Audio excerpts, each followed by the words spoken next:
syukur kita panjatkan kehadirat Allah Subhanahu wa taala karena berkat izinnya lah kita dapat berkumpul dalam kegiatan diseminasi ini.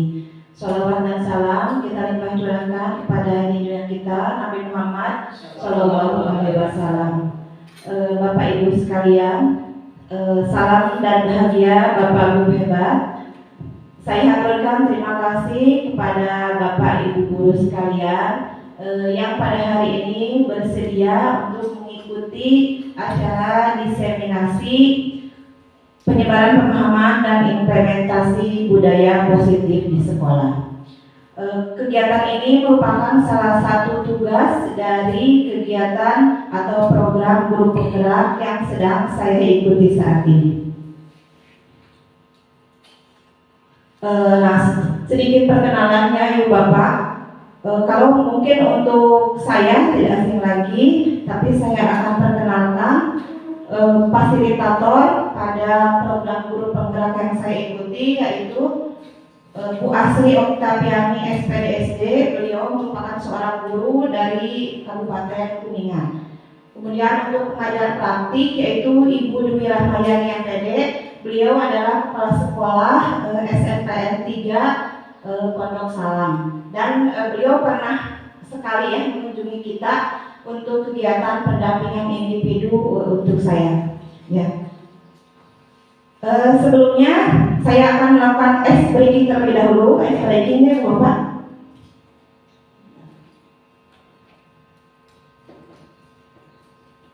Kita akan menebak warna.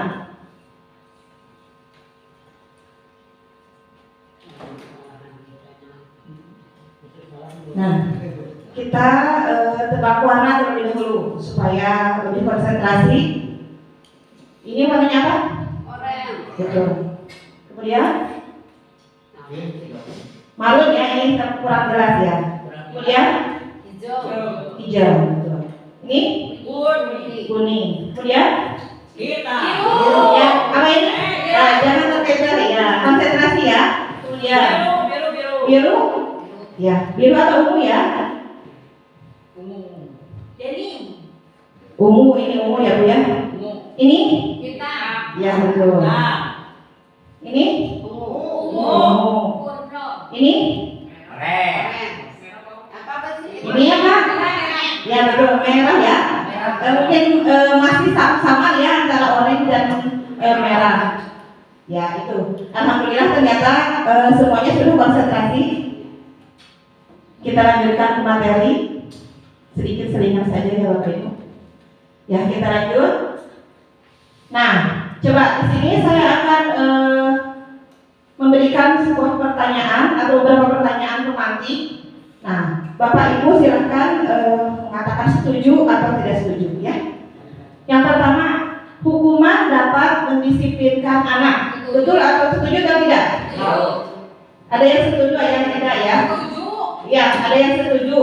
Bu Dewi setuju. Yang kedua, pemberian hukuman dengan hal positif seperti membaca atau membersihkan halaman sekolah dapat meningkatkan disiplin anak. Setuju? Setuju atau tidak? Setuju. Semuanya setuju. Yang ketiga, memberi penghargaan dapat meningkatkan motivasi belajar anak. Setuju. Nah, rata-rata semua setuju ya. Ya, nanti kita bahas ya tentang ini ya. Kemudian kita lanjutkan materi selanjutnya. Nah, topik dalam diseminasi ini yaitu pertama disiplin positif dan nilai-nilai kebajikan universal. Yang kedua teori motivasi, hukuman, penghargaan dan restitusi. Yang ketiga keyakinan kelas. Keempat kebutuhan dasar manusia dan dunia berkualitas. Yang kelima restitusi. 5 posisi kontrol. Kemudian yang keenam yaitu restitusi atau segitiga restitusi. Nah, kemudian kita lanjutkan. Nah, di sini kita melakukan perubahan paradigma terlebih dahulu. Nah, sekarang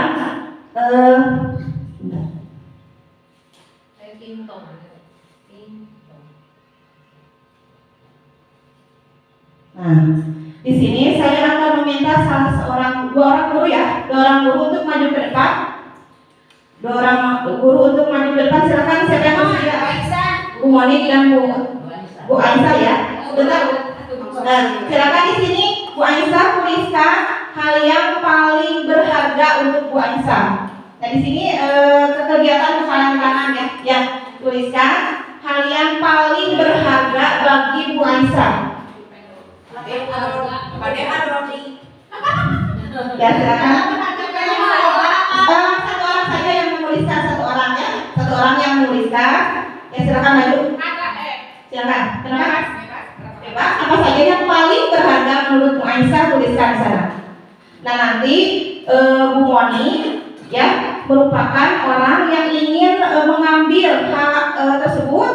Nah, dengan cara bisa dengan membujuk, mengancam, menghardik, merayu, menyuap apa saja supaya Bu Aisyah dapat membuka genggamannya. Silakan Mas, genggam kertas tersebut ya. Sok silakan. Bu Moni meminta ya, baik bisa memaksa, merayu, menghardik atau membujuk, merayu, silakan. Bagaimana caranya supaya Bu Aisyah di sini Bu. Ya, silakan. Bu Moni, ayo bisa merayu, menghardik supaya apakah bisa tidak mendapatkan itu Bu Aisyah? Silakan genggam. Apakah Bu Aisyah mau atau tidak memberikan barang berharga itu? Ayo, bisa. Bu Ais, ya Bu Ais sehat. Alhamdulillah.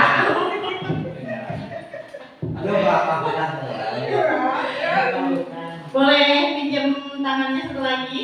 Nggak boleh. Kenapa? Ini teh hidup saya. Hidup saya. Nggak boleh dikasih sama orang. Begitu berartinya apa? Berarti banget. Bagi Bu Is? Berarti banget dibanding hidup saya.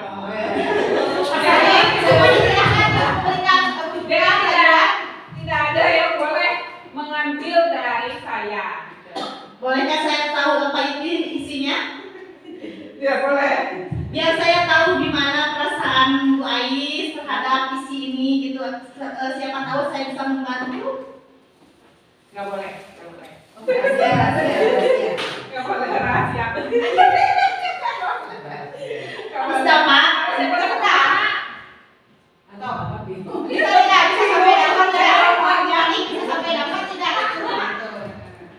Bu Ais. Enggak, sebesar apapun bujukan, sebesar apapun kamu meminta, mau ini saya juga akan memberikan. Itu aja kunci. Terima kasih Bu Ais dan Bu Moni. Ya. Tepuk tangan untuk Bu Ais dan Bu Moni ya. Nah, apa Bapak Ibu tadi yang terjadi? Mau memberikan tanggapan Bu Dewi, silakan. Menurut Bu Dewi maju mana? Harus di sini. Di depan. Apa yang terjadi barusan? Menurut pandangan Bu Dewi tadi, kan Bu Ais memegang sesuatu yang berharga baginya.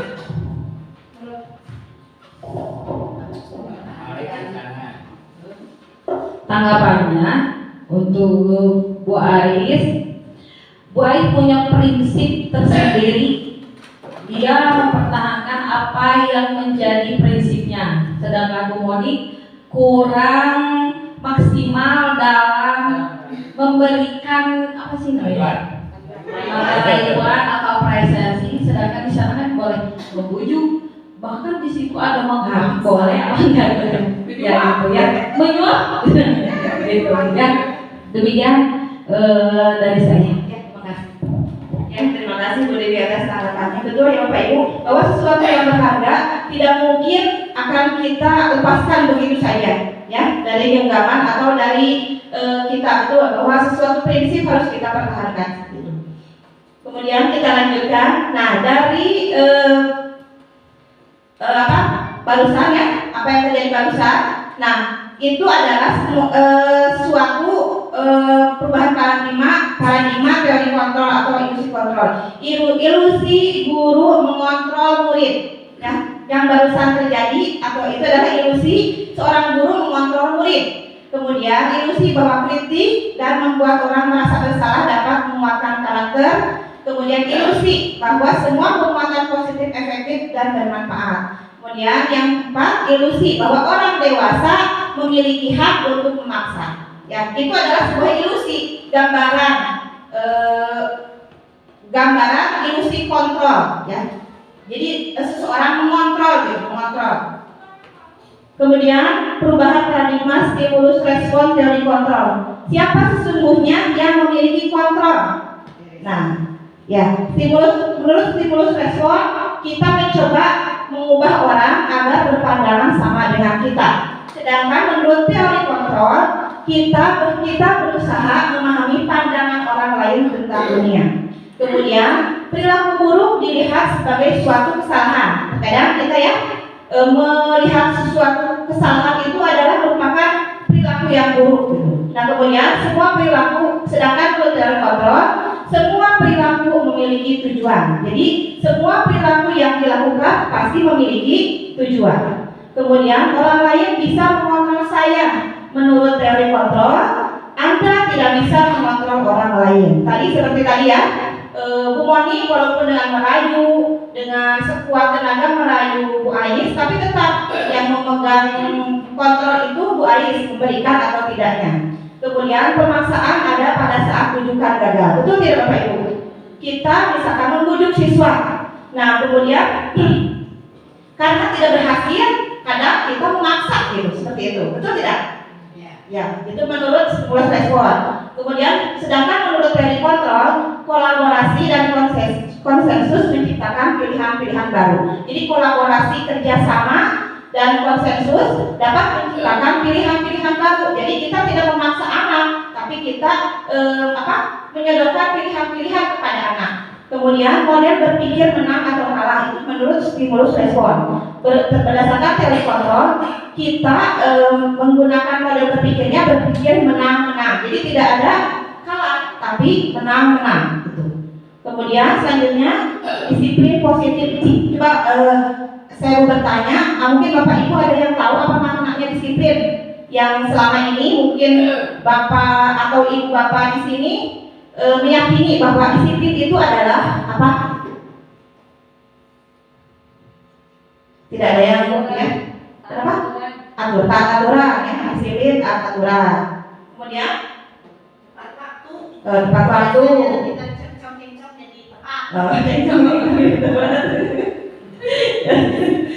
Ya, terima kasih. Nah, ini adalah disiplin positif ya. Nah, dari teori kontrol atau tadi teori pilihan bahwa Anda tidak bisa mengontrol orang lain, hanya Anda yang bisa mengontrol diri Anda. Betul atau tidak? Betul ya. Tidak ada orang lain yang dapat mengontrol diri kita. Begitupun dengan siswa atau murid. Jadi kita tidak dapat mengontrol murid, ya, karena mereka sendiri yang dapat mengontrol diri mereka. Kemudian mengarahkan. Nah dari sini akan makna disiplin, belajar kontrol diri dengan menggali potensi kita agar tercapai tujuan mulia, yaitu sesuatu menjadi seorang yang kita inginkan berdasarkan nilai-nilai yang kita hargai. Kemudian semua perilaku memiliki tujuan. Nah ini nanti ada teori motivasi, ya. Kemudian nanti ini penjabaran dari materi yang akan kita bahas. Kemudian model berpikir menang-menang, kolaborasi dan konsensus menciptakan pilihan-pilihan baru. Nah nanti ada 5 posisi kontrol kita sebagai guru. Kemudian realitas kebutuhan, bahwa kebutuhan kita berbeda-beda ya. Dan kita berusaha memahami pandangan orang lain tentang dunia. Setiap orang memiliki gambaran berbeda. Nah nanti kita belajar tentang 5 kebutuhan dasar manusia. Itu. Nah ini adalah teori-teori atau materi-materi yang akan kita bahas hari ini. Kemudian apakah makna disiplin? Nah, disiplin artinya adalah belajar. Makna asal dari kata disiplin ini berkorelasi dengan disiplin diri dari murid-murid Sokrates dan Plato. Disiplin diri membuat orang menggali potensinya menuju tujuan apa yang dihargai. Namun dalam budaya kita, makna kata disiplin ini telah berubah untuk menjadi sesuatu yang dilakukan seseorang pada orang lain untuk mendapatkan kepatuhan. Nah ya, jadi sudah berubah gitu. Pandangan kita tentang disiplin ini berubah lebih kemana Ibu Bapak? Lebih ke kepatuhan ya, patuh ya. Mungkin lebih memaksa gitu ya. Lebih maksa turut harus patuh gitu makna disiplin ini dalam budaya kita. Nah kecenderungan umumnya menghubungkan kata disiplin dengan ketidaknyamanan, bukan dengan apa yang kita hargai atau pencapaian suatu tujuan mulia.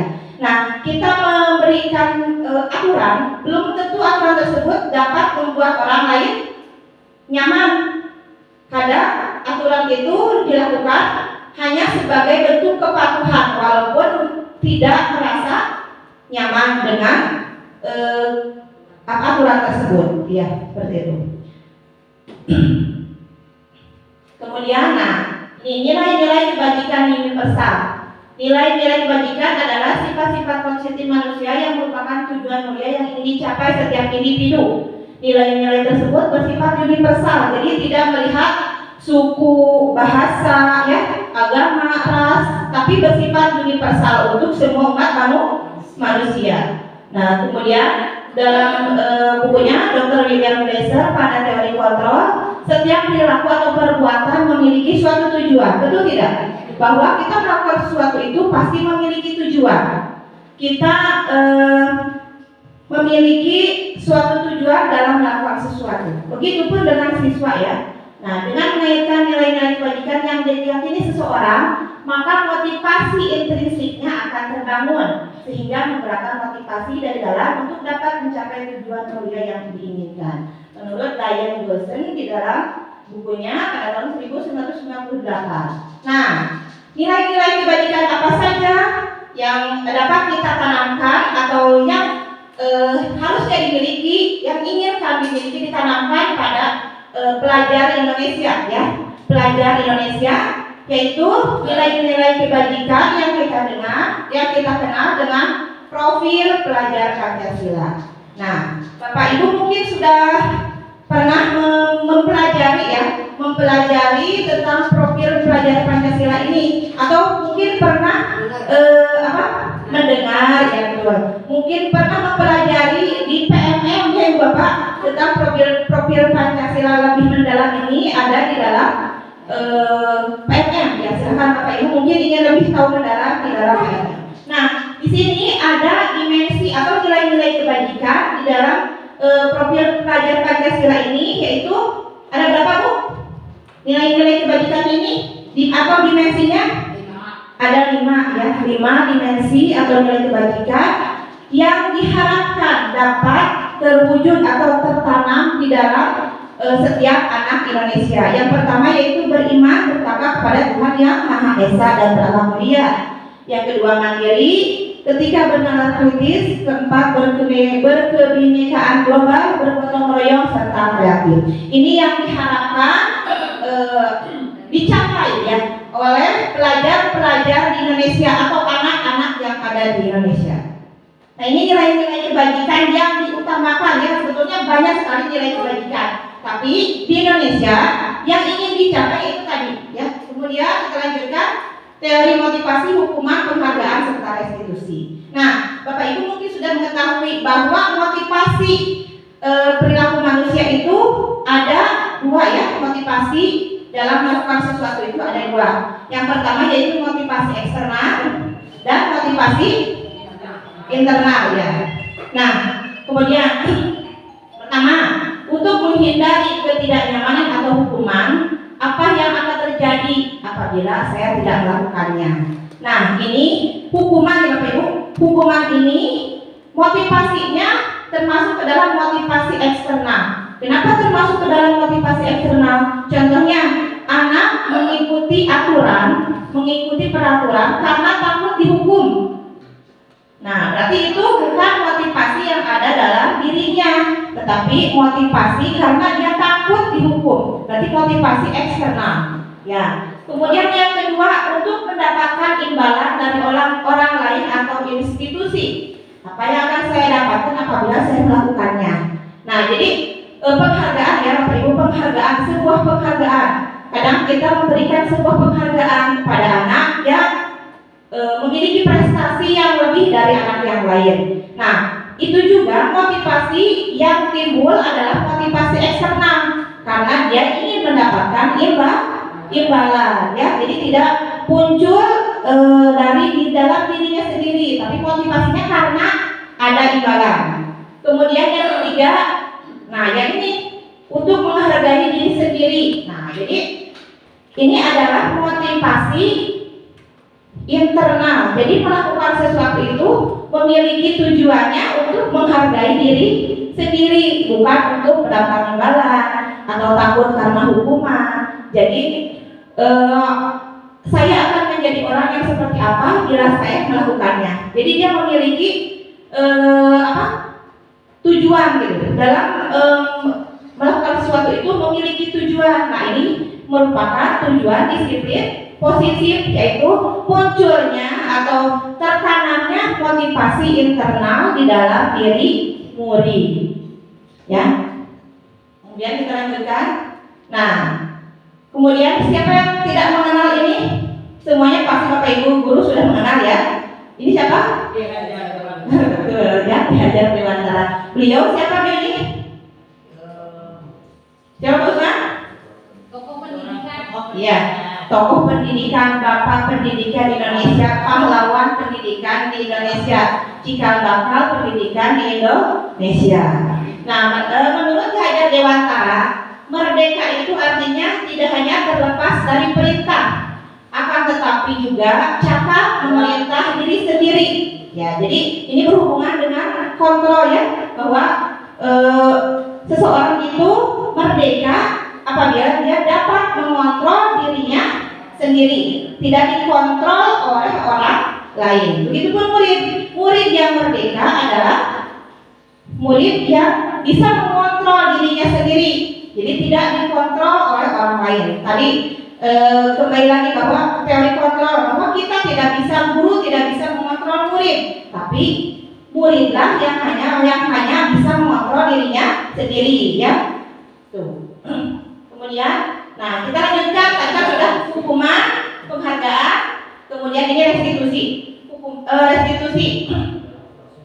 Restitusi adalah proses menciptakan kondisi bagi murid untuk memperbaiki kesalahan mereka, sehingga mereka bisa kembali pada kelompok mereka dengan karakter yang lebih kuat. Restitusi juga merupakan proses kolaboratif yang mengajarkan murid untuk mencari solusi untuk masalah mereka dan membantu murid berpikir tentang orang seperti apa yang mereka ingin menjadi atau tujuan mulia, dan bagaimana mereka harus memperlakukan orang lain menurut dosen tahun 2004. Nah, jadi restitusi ini merupakan tindakan yang terencana, Bapak Ibu ya, yang terencana yang dapat menguatkan karakter siswa, dan juga dari restitusi ini yang diharapkan siswa dapat memecahkan atau mencari solusi sendiri, mencari solusi untuk masalah mereka. Nah, sehingga mereka memiliki tujuan mulia dan dengan memperlakukan orang lain dengan baik ya. Jadi proses restitusi ini prosesnya kolaboratif. Apa itu kolaboratif? Ya, kerjasama ya. Jadi tindakan yang terencana yang bersifat kolaboratif, yaitu ada kerjasama antara guru dan siswa, ya murid, untuk menyelesaikan permasalahan-permasalahan yang mereka temui. Ya, jadi di sini murid itu mencari solusi permasalahannya, bukan guru yang mengajukan solusi, tapi siswa mencari solusinya, tapi tidak terlepas dengan bantuan dari guru, ya seperti itu. Jadi kerjasama. Terkadang kan kita misalkan ada anak yang berantem, minta maaf seperti itu ya. Tapi dengan cara restitusi ini, siswa mencari solusinya, bagaimana mereka menyelesaikan masalahnya, seperti itu. Kita lanjutkan. Nah, kemudian 9 ciri-ciri restitusi. Yang pertama, bukan untuk menebus kesalahan, namun untuk belajar dari kesalahan. Jadi murid diharapkan dari proses restitusi ini dapat belajar dari kesalahan mereka. Kemudian yang kedua, memperbaiki hubungan. Itu saja ya, dengan restitusi ini dapat memperbaiki hubungan, baik hubungan siswa dengan murid ataupun murid dengan murid. Yang ketiga, tawaran bukan paksaan tadi. Jadi misalkan guru memberikan tawaran dalam menyelesaikan masalah itu, tapi tetap anak yang mencari solusinya, seperti itu. Kemudian restitusi menuntun untuk melihat ke dalam diri. Ya tentu tadi supaya muncul motivasi intrinsiknya. Yang kelima, restitusi mencari kebutuhan dasar yang mendasari tindakan. Jadi yang mendasari tindakan tersebut terjadi itu apa? Atau alasan terjadinya tindakan itu apa? Yang keenam, restitusi diri adalah cara yang paling baik. Jadi kan tadi anak itu tidak merasa terpaksa dengan solusi-solusi yang misalkan yang guru berikan, ya tawarkan, tapi mereka dapat merasa tidak terpaksa seperti itu. Kemudian restitusi fokus pada karakter bukan tindakan. Jadi menanamkan karakter pada anak, bukan hanya pada fokus tindakan. Misalkan tindakan meminta maaf, tetapi di dalam dirinya masih seperti itu, ya tidak ikhlas gitu ya. Tapi diharapkan karakter yang muncul dari restitusi ini, bukan hanya tindakan. Kemudian restitusi fokus pada solusi tadi ya. Jadi di sini restitusi ini tindakan yang berfokus pada solusi, bukan untuk mencari kesalahan, tapi untuk mencari pemecahan masalah, ya seperti itu. Kemudian restitusi mengembalikan murid yang berbuat salah pada kelompoknya. Jadi murid itu tidak kadang kan kalau misalnya sudah salah oleh yang lain dicemooh, betul. Kemudian dia pun merasa malu untuk kembali lagi bersama teman-temannya. Tetapi pada proses restitusi ini anak yang berbuat salah dapat kembali kepada kelompoknya, ya seperti itu. Ya, kembali percaya diri, merasa dihargai karena dia mencari solusi sendiri, gitu. Kemudian, dalam menerapkan atau mewujudkan budaya positif di sekolah, fondasi utamanya yaitu keyakinan kelas. Nah, mengapa sering sekali kita mendengar peraturan ya, yang mungkin Bapak Ibu sudah mungkin ya pernah mendengar tentang keyakinan kelas, tapi yang lebih sering kita gunakan yaitu tentang peraturan ya. Nah, ya mengapa tidak peraturan saja, mengapa harus keyakinan kelas? Nah, contohnya mengapa kita memiliki peraturan harus menggunakan helm bila mengendarai kendaraan bermotor roda 2. Itu kan peraturan yang menggunakan helm roda 2, yang menggunakan helm. Kemudian mengapa kita memiliki peraturan 3M, menggunakan masker, mencuci tangan, dan menjaga jarak 1,5 meter. Kemudian mengapa kita memiliki peraturan harus datang tepat waktu pada saat mengikuti pelatihan. Nah, untuk mendukung motivasi intrinsik, kembali ke nilai-nilai atau keyakinan-keyakinan lebih menggerakkan seorang dibandingkan mengikuti serangkaian peraturan-peraturan. Contohnya yang pertama ya Ibu, mengapa kita memiliki peraturan harus menggunakan helm? Kan menggunakan helm itu merupakan suatu peraturan, ya. Nah, apa nilai-nilai keyakinannya di dalam ini? Menurut Bapak Ibu? Ya, keselamatan berarti ya. Nah, nilai-nilai keyakinannya itu keselamatan. Nah, jadi motivasi kita menggunakan helm itu bukan hanya sebagai mengikuti peraturan saja, tetapi yakin ada keyakinan di dalam diri kita, ya, bahwa menggunakan helm merupakan salah satu menjaga keselamatan diri kita. Ya, yang lain juga sama ya. Kemudian mengapa kita memiliki peraturan tentang tepat waktu pada saat mengikuti pelatihan? Nah, kalau motivasi ekstrinsiknya mungkin karena malu ya seperti itu, takut dihukum, diberikan pertanyaan gitu. Nah, kalau kita meyakini, nah, kenapa kita harus datang tepat waktu? Ya betul, karena kita menanamkan diri dalam diri kita bahwa kita harus disiplin, menanamkan disiplin pada diri kita.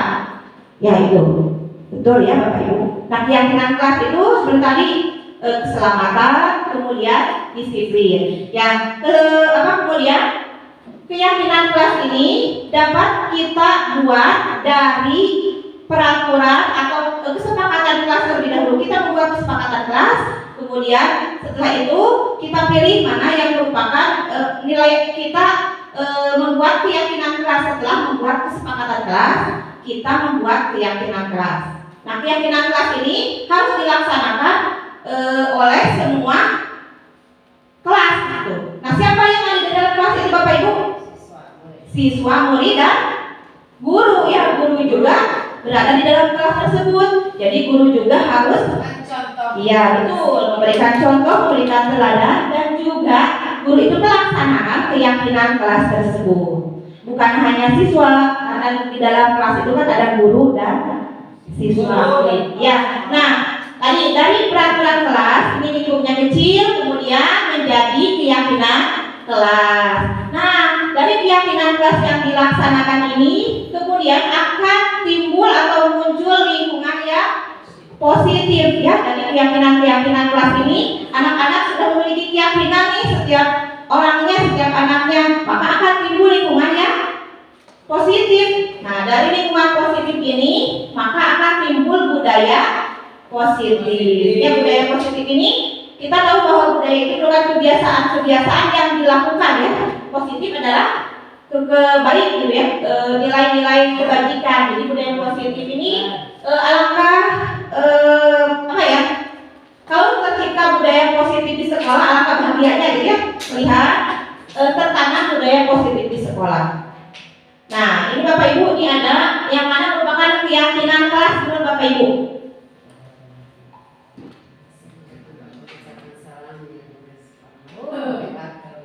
Ya, ini ya.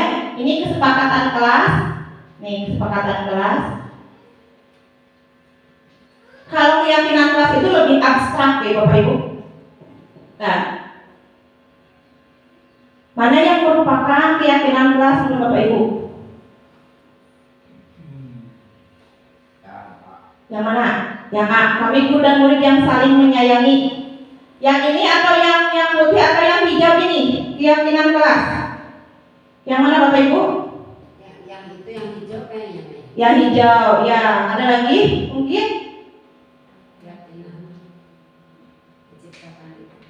Ya. Bapak Ibu, keyakinan kelas ini ya.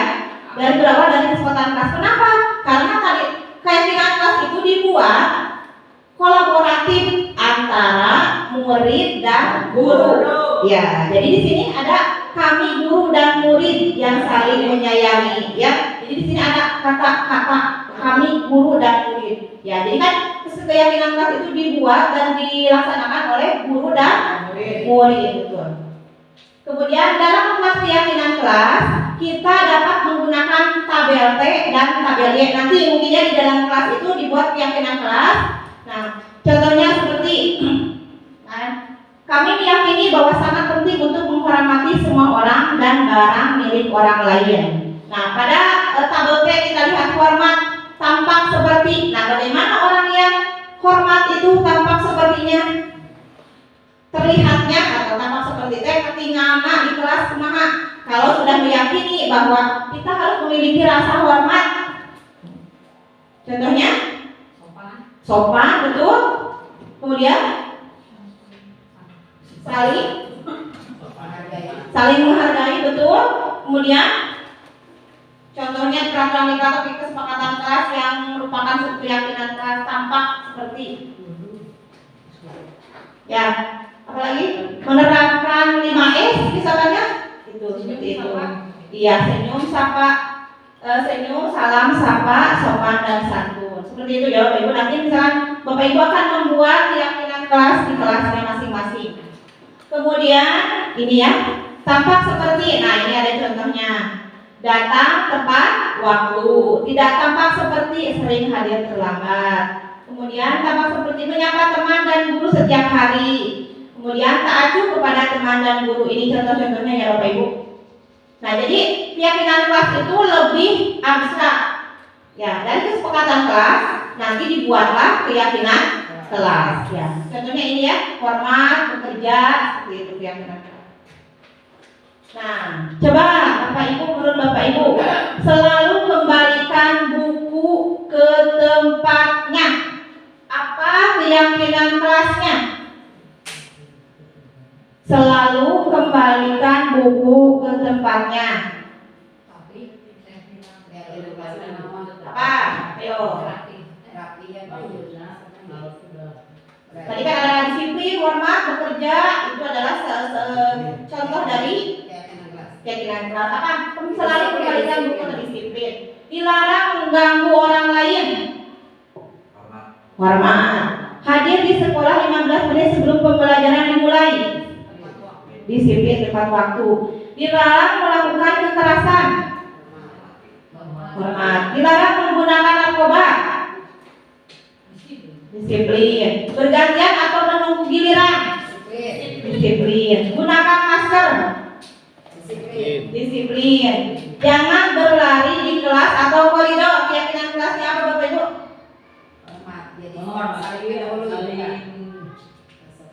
Ya. Taat dan disiplin. Kita lihat ya, betul atau tidaknya Bapak Ibu.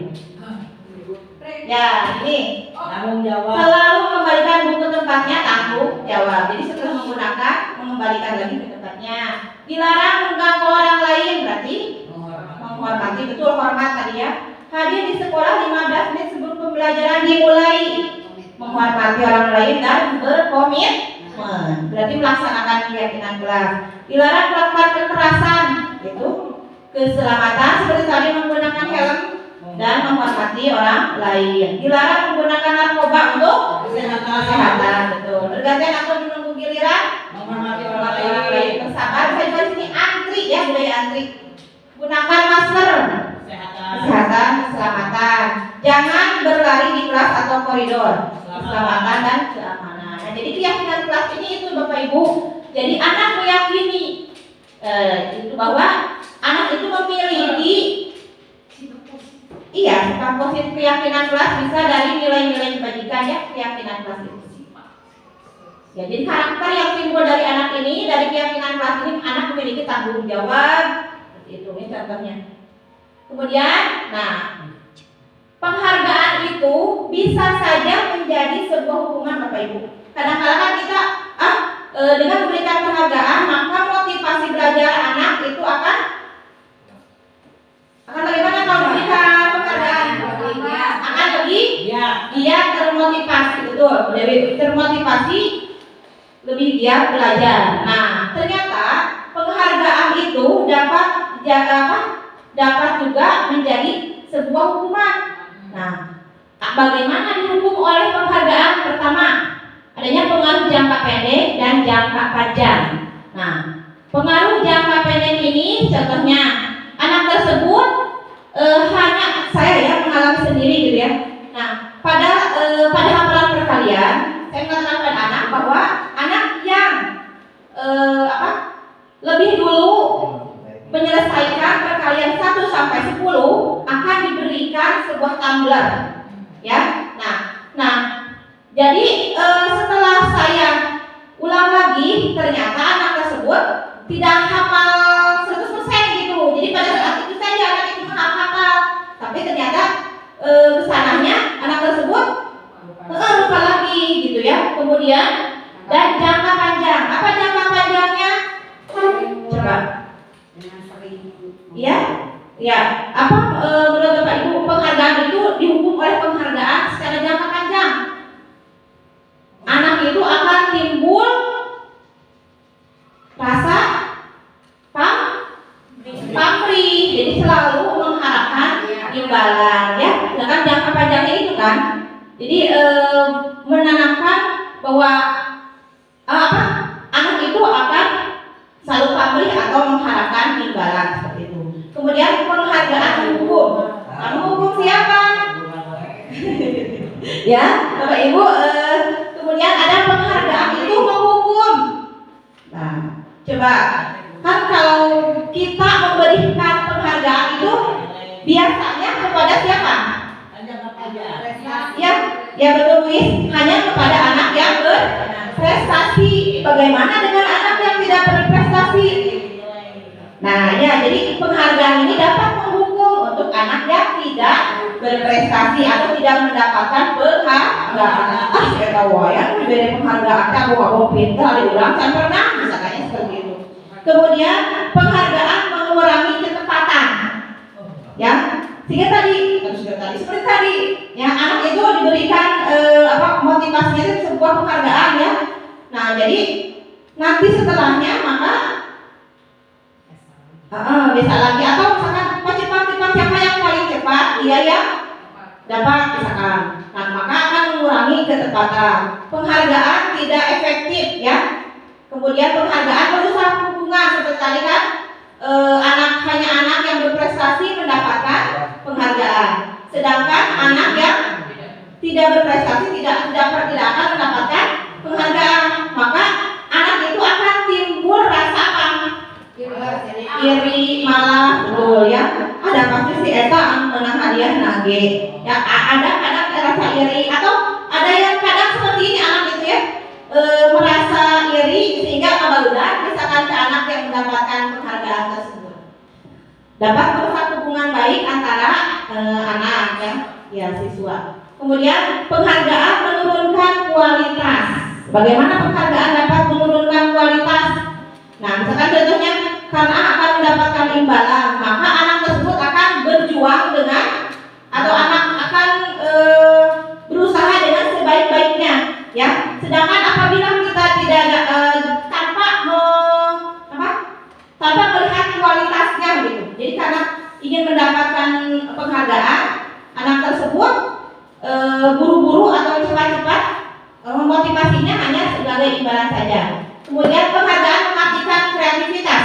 Contohnya misalkan pada tadi pelajaran tertentu mendapatkan ada penghargaannya misalkan. Kalau misalkan kalian menyelesaikan masalah ini maka kalian mendapatkan penghargaan. Tetapi misalkan pada pelajaran yang lain yang tidak ada penghargaannya atau tidak mendapatkan penghargaan, maka anak tersebut tidak akan motivasinya tidak akan muncul gitu ya.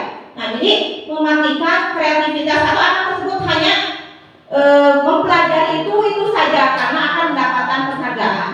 Kemudian penghargaan mengurangi motivasi intrinsik itu saja tadi ya, bahwa motivasi intrinsiknya tidak akan muncul ya karena anak itu hanya ingin mendapatkan penghargaan ya. Jadi tadi kan motivasinya munculnya misalkan karena dia memiliki tujuan supaya bisa atau karena ingin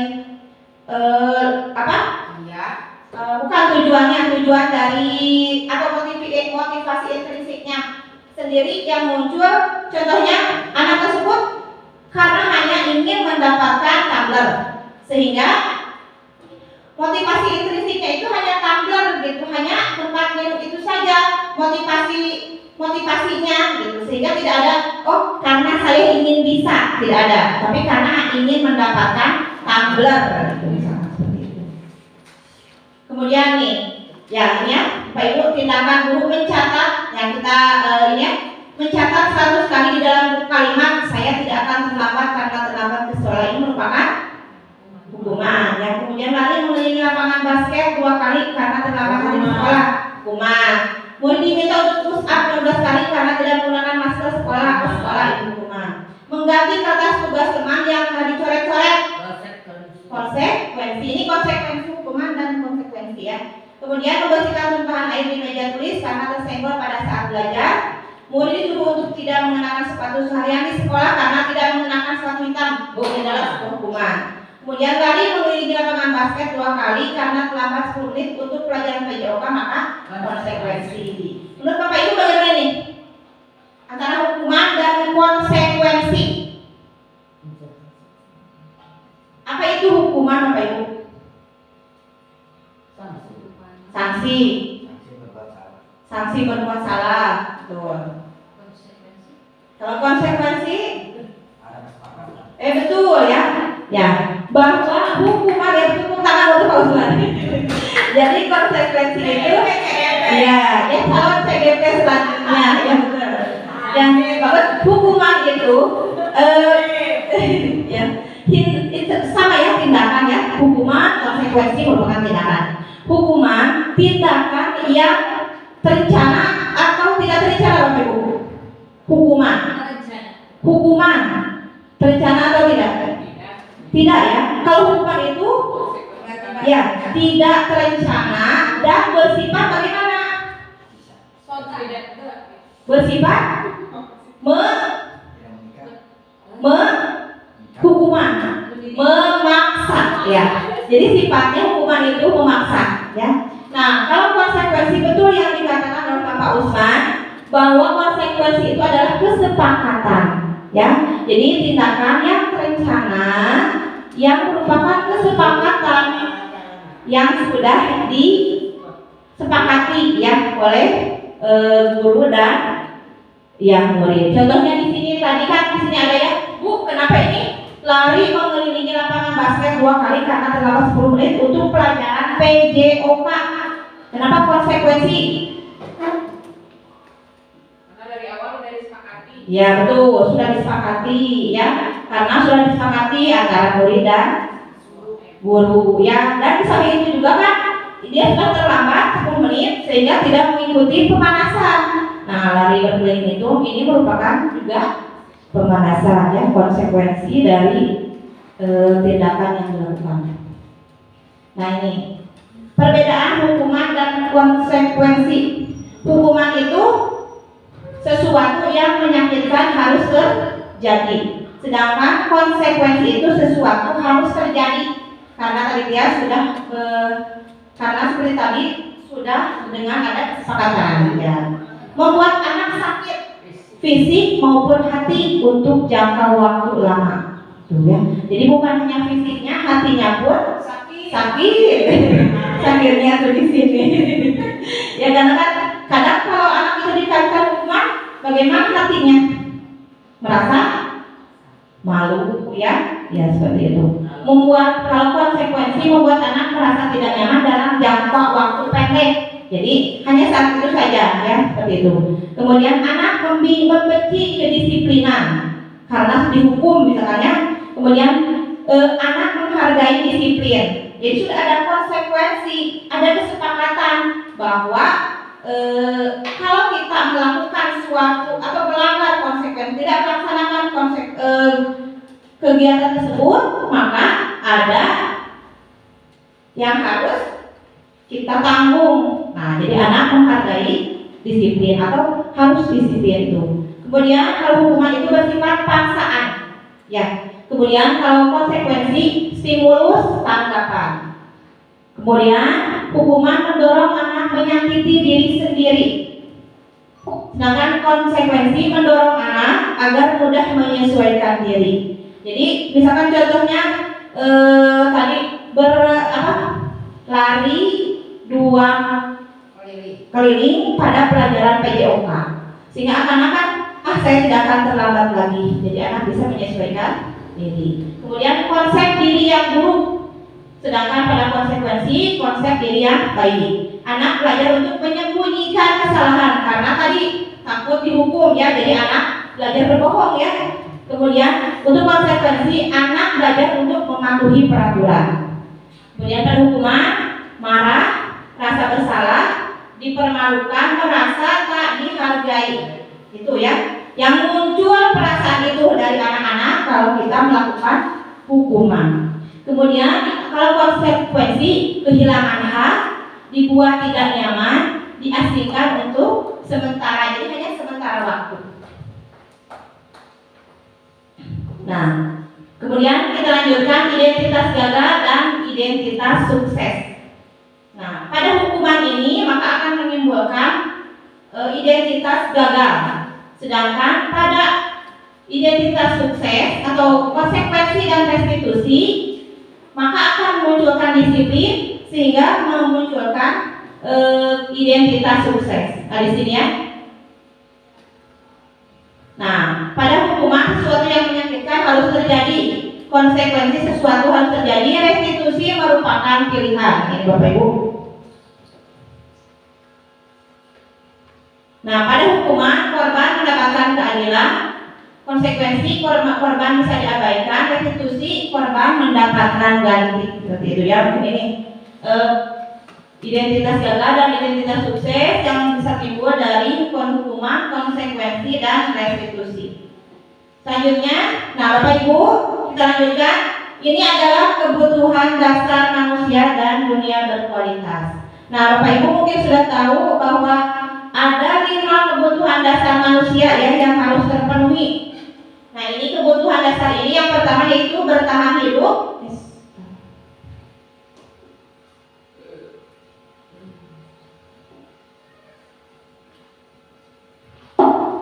Nah, kebutuhan dasar manusia ini bertahan hidup, kasih sayang dan rasa diterima, penguasaan, kesenangan dan kebebasan. Nah, ini 5 kebutuhan dasar manusia.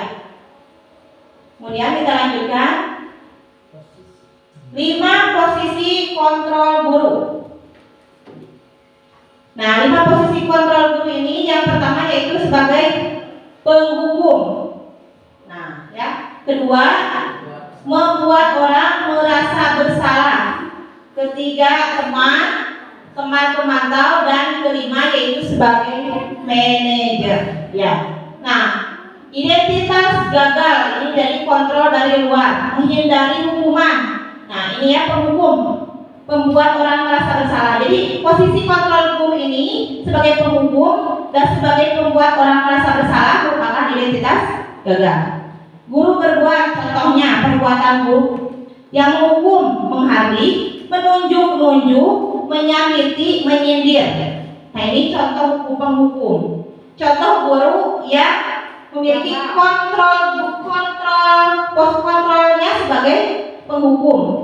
Contoh perbuatannya menghardik, menunjuk, menyakiti, dan menyindir. Kemudian kemudian guru berkata, kalau kamu tidak melakukannya, awas ya, rasakan. Nah, itu contohnya awas, ada kata awas.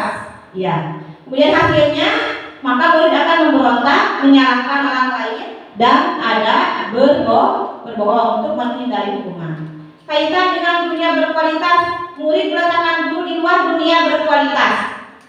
Murid berkata, biarkan saja, nanti juga marah-marah lagi. Jadi justru anak ini akan mengabaikan, gitu ya. Kemudian dampak pada murid mengulangi kesalahan. Ya. Jadi nanti juga gurunya marah-marah lagi. Kemudian yang kedua, posisi kontrolnya membuat orang merasa bersalah, berceramah dan mengatakan seharusnya misalkan kamu belajar lebih giat lagi, atau seharusnya kamu mengerjakan tugas ini, atau ibu kecewa dengan sikap kamu. Kemudian guru berkata, ini pembuat orang merasa bersalah ya, atau nanti kalau kamu seperti ini terus, kak ibu akan mendapatkan teguran dari bapak kepala sekolah, atau harus seperti ini, misalkan kamu tidak sayang kepada orang tuamu. Kadang-kadang kita mengatakan hal seperti itu ya pada anak yang misalkan malas belajar atau tidak mengerjakan tugas. Ya, guru berkata, kamu sudah tahu ibu lelah sekali mengatakannya, ibu stres misalnya. Atau contohnya, sudah beberapa kali ibu bilang, sudah beberapa kali ibu katakan, contohnya seperti itu. Kemudian hasilnya menyembunyikan, menyangkal, berbohong. Kaitan dengan dunia berkualitas, murid meletakkan guru di dalam dunia berkualitas. Ya. Murid berkata, maafkan saya. Jadi dia merasa bagaimana? Merasa bersalah. Dampak pada murid merasa rendah diri, yaitu identitas gagal. ya. Kemudian identitas berhasil atau sukses kontrol, masih kontrol dari luar ya. Jadi masuk ke motivasi intrinsik. Mengharapkan imbalan atau ketergantungan kepada orang lain. Kalau kita memposisikan diri kita sebagai teman, nah inilah yang akan muncul ya. Contohnya bagaimana memposisikan diri kita sebagai teman. Guru membuatkan alasan-alasan untuk muridnya. Misalkan, contohnya bagaimana? Membuatkan alasan-alasan kalau anak itu salah, misalkan ada alasan-alasan yang guru dibantu oleh guru, misalkan.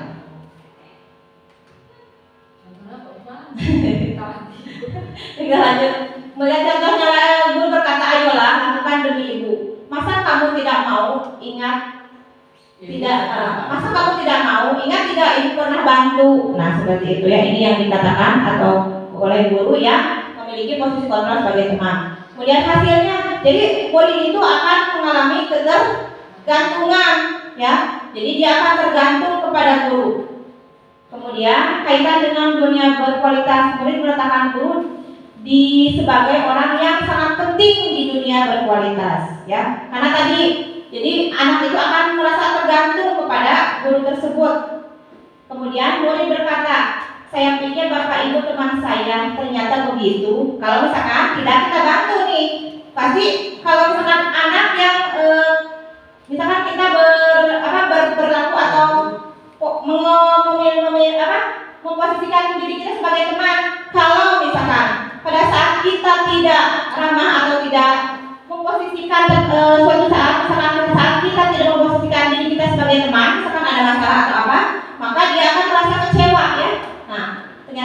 saya pikir Bapak Ibu teman saya ternyata begitu. Kemudian dampak pada murid lemah, tidak mandiri dan tergantung.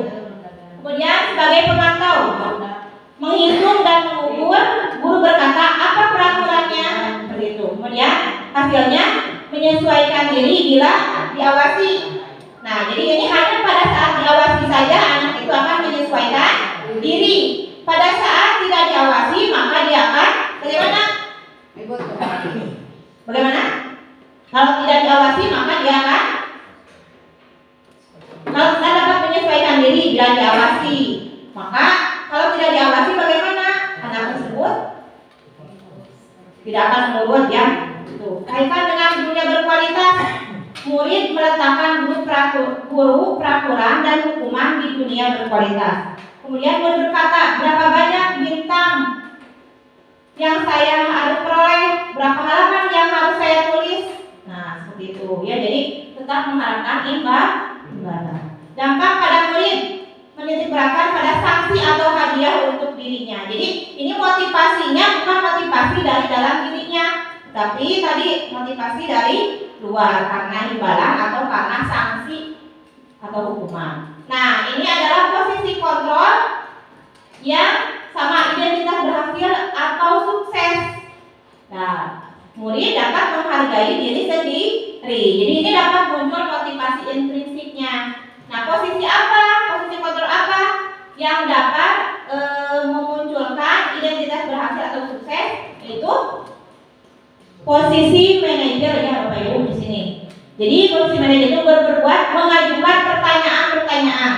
Jadi pada posisi manajer ini guru tidak memaksa, guru mengajukan pertanyaan-pertanyaan kepada siswa. Kemudian guru berkata, apa yang bisa yakini, apa yang bisa kau kerjakan untuk memperbaiki masalah ini.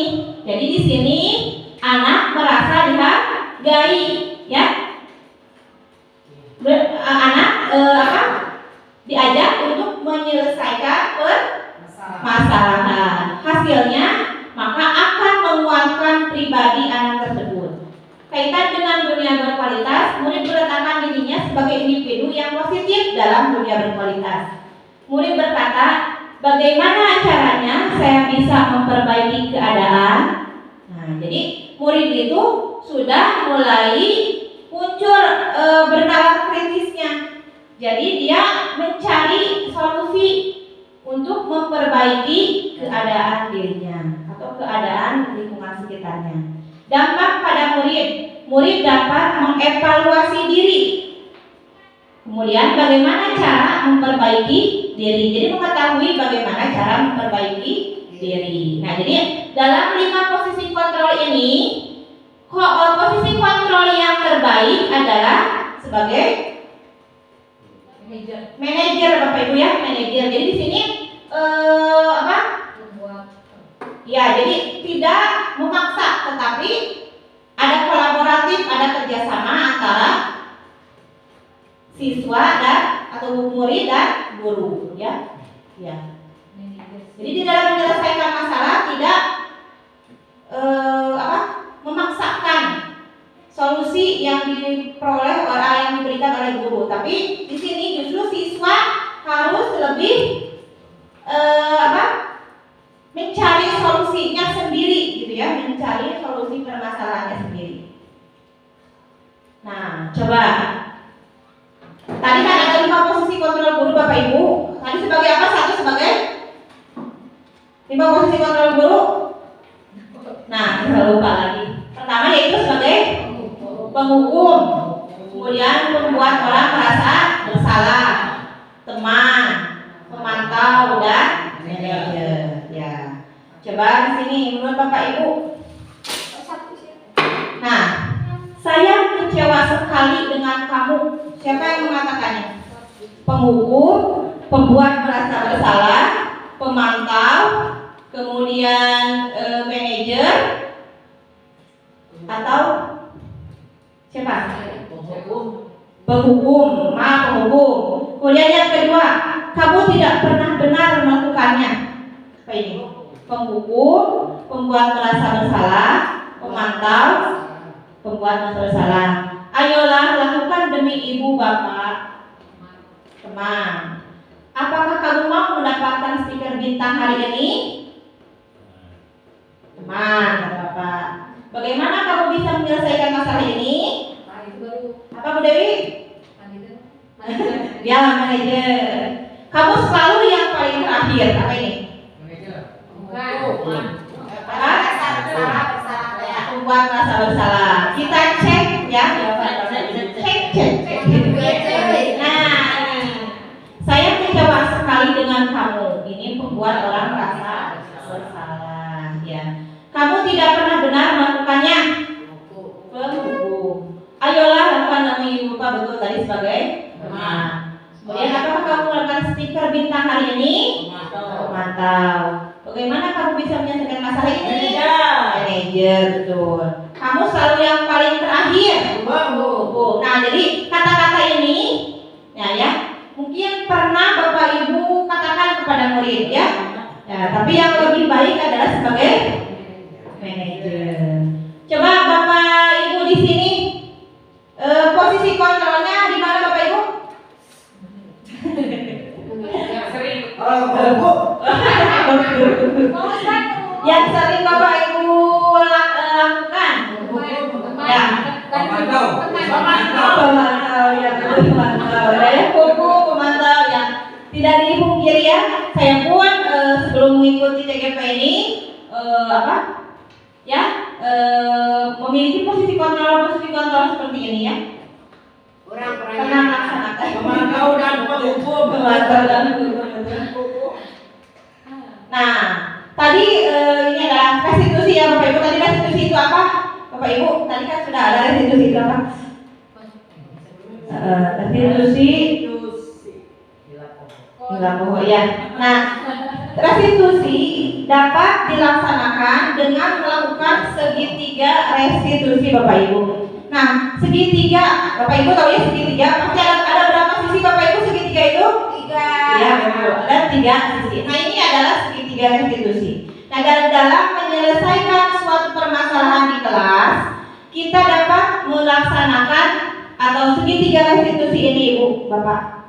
Nah, dari 3 sisi ini, ya. Nah, masing-masing sisi ini, pertama yaitu sisi pertama menstabilkan identitas.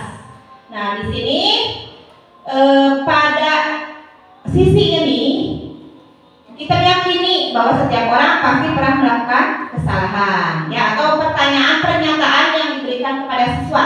Setiap orang pasti pernah melakukan kesalahan. Kamu bukan satu-satunya yang pernah melakukan ini. Nah, ini dapat menstabilkan atau sisi dari segitiga restitusi menstabilkan identitas. Kemudian sisi yang kedua, validasi kebutuhan. Nah, kamu tentu punya alasan mengapa melakukan itu. Kemudian adakah cara yang lebih efektif untuk mendapatkan apa yang kamu butuhkan? Kemudian di sisi yang ketiga yaitu menanyakan keyakinan. Nah, ini adalah langkah-langkah segitiga restitusi ya dari sisi-sisinya ini. Nilai-nilai apa yang telah kita sepakati? Kamu ingin menjadi orang yang seperti apa? Nah, ini menanyakan keyakinan, ya. Nah, kalau sudah membuat keyakinan kelas, kita bisa menyangkutkannya atau mengaitkannya dengan hal ini. Kemudian, nah ini menstabilkan identitas, membuat anak yang merasa gagal karena berbuat salah menjadi positif terhadap dirinya. Nah, dari menstabilkan identitas ini, maka dapat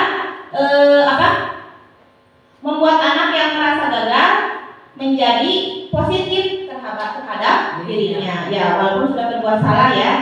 Guru berkata, nah nanti mungkin pada kegiatan langkah menstabilkan identitas ini, guru berkata berbuat salah itu hal yang manusiawi.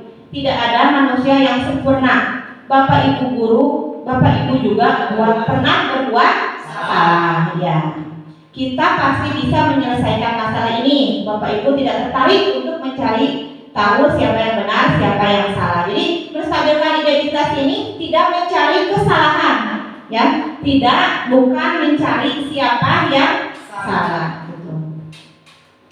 Kemudian pada validasi kebutuhan, pada sisi validasi kebutuhan, membantu siswa mengenali basic atau kebutuhan yang ingin dipenuhi ketika melakukan kesalahan itu. Ya, tadi kan ada 5 kebutuhan dasar manusia. Seseorang melakukan kesalahan pasti karena ada kebutuhan dasarnya yang tidak terpenuhi. Ya Bapak Ibu? Ya. Ada kebutuhan dasarnya yang tidak terpenuhi sehingga anak tersebut melakukan kesalahan. Ya. Pada dasarnya setiap tindakan manusia tujuannya adalah untuk memenuhi basic need, yaitu tadi kebutuhan dasar, untuk memenuhi kebutuhan dasar. Nah, contohnya guru berkata, kamu bisa saja kan melakukan hal yang lebih buruk, tapi kamu tidak melakukannya kan?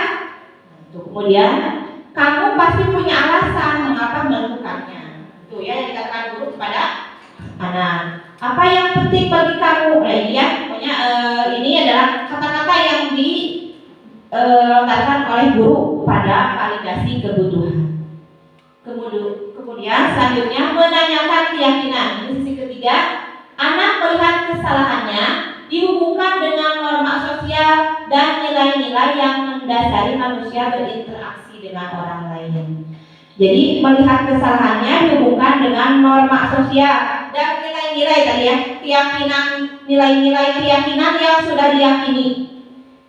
Guru berkata, apa nilai yang kita percaya di kelas atau sekolah kita? Nah, ini dihubungkan dengan keyakinan kelas ya.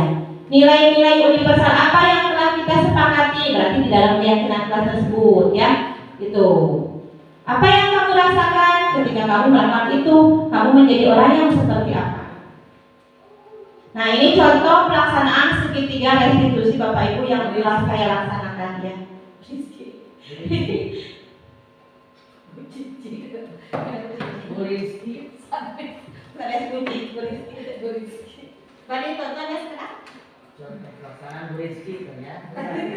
Contoh pelaksanaan segitiga restitusi.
Itu pertanyaan.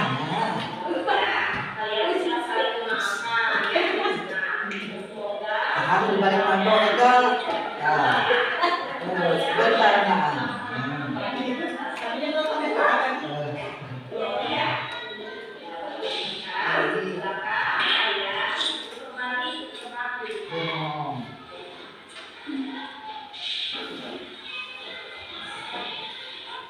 Ya, terus ada pertanyaan.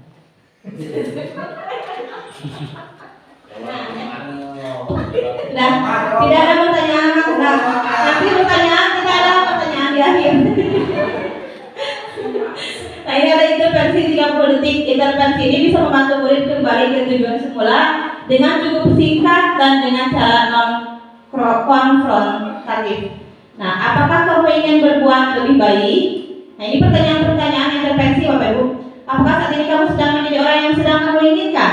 Nah, ini dapat mengembalikan ya tujuan anak, itu membantu anak untuk mengembalikan tujuannya. Apakah kamu bisa mengubah kegiatan atau perilaku kamu saat ini menjadi sikap yang lebih membantu? Apakah wajar membuat kesalahan? Bisakah kita memperbaikinya? Apa yang kamu lakukan saat ini sesuai? Kapan kamu siap untuk mulai? Peraturannya apa? Seperti kamu punya masalah, saya bisa bantu apa? Ya, saat ini kamu seharusnya berbuat apa? Nah, apa yang bisa, apakah saya bisa bantu kamu agar dapat segera mulai? Apakah tugas kamu saat ini? Bagaimana kamu ingin diperlakukan pada kegiatan ini? Bisakah kamu melakukannya? Apa yang kamu inginkan? Peraturannya apa? Jadi ini pertanyaan-pertanyaan yang bisa membantu murid untuk kembali ke tujuannya semula. Seperti itu. Nah, Bapak Ibu, materinya sudah selesai ya. Mudah-mudahan materi ini membantu atau bermanfaat. Sekarang kita lakukan refleksi. Hal baru apa yang mengubah paradigma saya yang saya dapatkan hari ini? Merubah paradigma saya, merubah pandangan saya. Apa yang merubah pandangan Bapak Ibu? Pemahaman tentang hukuman, terus Silakan Bu Dewi. pemahaman tentang kedisiplinan, terus hukuman, apa lagi tadi? Tentang Jadi selama ini selalu menjadi penghukum ya. Kontrol diri ya Bapak Ibu tadi. Kemudian perasaan apa yang muncul selama mengikuti sesi ini, khususnya mengenai makna disiplin dan motivasi intrinsik. Perasaan apa yang muncul Bapak Ibu? Ayo menjawab, Mak. ayo. Selama mengikuti sesi ini, khususnya mengenai makna disiplin dan motivasi intrinsik. Tentang disiplin dan motivasi intrinsik. Bagaimana perasaannya? Ya betul, motivasi itu dorongan. Bagaimana perasaan? Perasaan apa yang muncul selama ini? Selama mengikuti sesi ini? Merasa jadi Ya, bagaimana? belum merasa jadi apa ya? Manajer yang baik. Jadi Ya. guru yang sebenarnya. Bagaimana? Ya, bisa enggak? Ya belum bisa setelah mengikuti sesi ini, jadi kita masih perasaannya masih jauh banget untuk mencapai Bagus. banyak kekurangannya. Semoga setelah melakukan sesi ini kita merubah paradigma kita sendiri. Ya, terima kasih ya. Merasa belum menjadi manajer ya. Ya. Peran Among seperti apakah yang saya lakukan selama ini? Ya, peran Among tadi 5 posisi kontrol itu kan peran Among ya, sama peran Among apa? Teman ya. Teman ya. Bu Moni selama ini posisi kontrolnya sebagai apa peran Amongnya Bu Moni? Pemantau ya, jadi selalu memantau ya. Ya, penghukum Pak Usman, saluran penghukum katanya Pak Usman ya. Ya, ada yang sudah menjadi manajer? Ayo Bapak. Ya, Bapak kelas sekolah betul ya sebagai manajer. Iya, manajer di sekolah ya. Mudah-mudahan kita bisa menjadikan atau memiliki posisi kontrol sebagai manajer ya Bapak Ibu. Amin. Amin ya Rabbal alamin. Nah, saya akan menjadi Among yang seperti apakah setelah mengikuti modul ini? Iya. Ya, berarti Bapak Ibu mau semua di sini akan menjadi manajer ya. Iya, akan menjadi kepala sekolah. Ya, betul. Ya, gitu. Nah, alhamdulillah materinya sudah selesai Bapak Ibu ya. Terima kasih atas waktunya, kesediaan Bapak Ibu untuk mengikuti kegiatan ini. Mudah-mudahan kegiatan ini bermanfaat untuk Bapak Ibu guru, untuk kita semua, dan mudah-mudahan kita dapat menciptakan budaya positif di sekolah kita ini. Amin ya Allah ya Rabbal alamin. Saya selaku pembicara meminta maaf karena masih banyak kekurangan dalam segi penyampaian dan materi yang saya kuasai. Mudah-mudahan saya bisa memperbaikinya dan mudah-mudahan saya bisa memperbaiki diri saya lebih baik lagi, dan mudah-mudahan kita semua bisa menjadi manajer di kelas kita masing-masing. Terima kasih Bapak Ibu sekalian. Salam dan bahagia Bapak Ibu guru hebat. Wassalamualaikum warahmatullahi wabarakatuh. Assalamualaikum warahmatullahi wabarakatuh. Setelah saya mengikuti diseminasi yang disampaikan oleh Ibu Rizky Norma Yunita tentang penanaman budaya positif di sekolah, kita sebagai guru harus memahami konsep kontrol diri, hukuman, dan penghargaan untuk mendisiplinkan siswa hanya akan berakibat memotivasi secara ekstrinsik. Namun ketika kita menggunakan secara restitusi akan lebih tepat lagi karena akan menumbuhkan motivasi secara internal intrinsik siswa. Namun sebelum membuat kesepakatan menanamkan budaya positif di sekolah, langkah pertama yang harus dilakukan yaitu dengan membuat keyakinan kelas, sehingga tujuan yang diharapkan dapat dilaksanakan. Tujuan dari penanaman budaya positif itu sendiri yaitu untuk membentuk peserta didik yang berkarakter, yaitu sesuai dengan profil pelajar Pancasila, dan itu yang kita harapkan. Semoga saja terlaksana. Terima kasih.